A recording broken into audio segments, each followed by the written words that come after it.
Is Portland headed for its second straight month of depreciation? Well, let's take a look at the very latest of our local real estate stats and trends.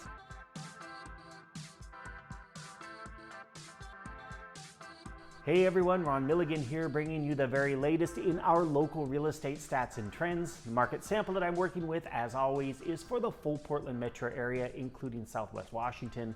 Just a reminder that all things in real estate are local. Some areas and segments of the market are doing better than others, and it's not always what you think. So if you are curious about what's going on in a specific area, just drop me a line or post it in the comment section right here. First up, our sale prices. The average sale price this past week was up 3% compared to the previous week. It is in the year-over-year numbers where we see the prices are in the red. If we compare the sale prices so far for the month of August and compare that to the same period last year, we're running about 1.5% behind 2024. We have been dealing with a bit of a supply and demand imbalance with steady buyer demand, but with increased supply. However, it seems that supply has leveled off a little bit early this year, even starting to decrease in the past few weeks.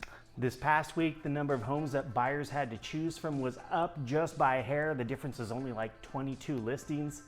It feels pretty much flat, and you have to consider that supply has actually reduced 3 of the last 6 weeks, and usually supply doesn't start to drop until mid to late September, so this is pretty early in our typical cycle. On to demand, the number of purchase contracts agreed to by buyers and sellers this past week remained pretty solid and continues to outpace last year's demand for about 7 weeks straight now. This past week, the number of new purchase contracts was up by about 9% compared to roughly the same week last year. Mortgage rates had been level for a couple of weeks, but they were up just a hair from the previous week.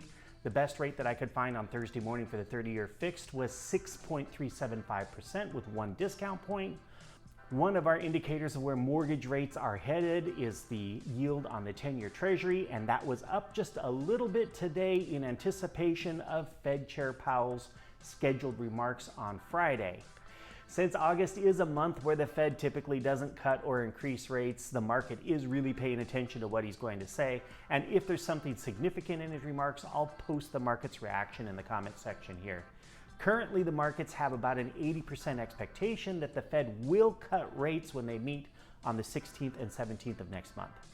We haven't talked about foreclosures on the market in quite a while, so I wanted to give you a quick update. The number of foreclosures is down from the 2025 highs that we saw a few weeks ago. Last week we had 87 bank-owned homes on the market and 53 pre-foreclosure homes. That's down from the highs of 92 and 57 just 3 weeks ago. So let's sum up our biggest trends for this past week. Prices were on the rise this past week, but down in our year-over-year numbers. Supply was pretty much flat again. Demand is still steady and still outpacing last year's numbers, and mortgage rates were up just a hair. And there you have it, the quick roundup of the stats and trends that we're watching in the Portland metro real estate market. Thank you so much for joining me this week. I hope that you got something helpful out of the information. Have a fantastic weekend and enjoy this super hot weather that we're expecting. And I will see you right here next week.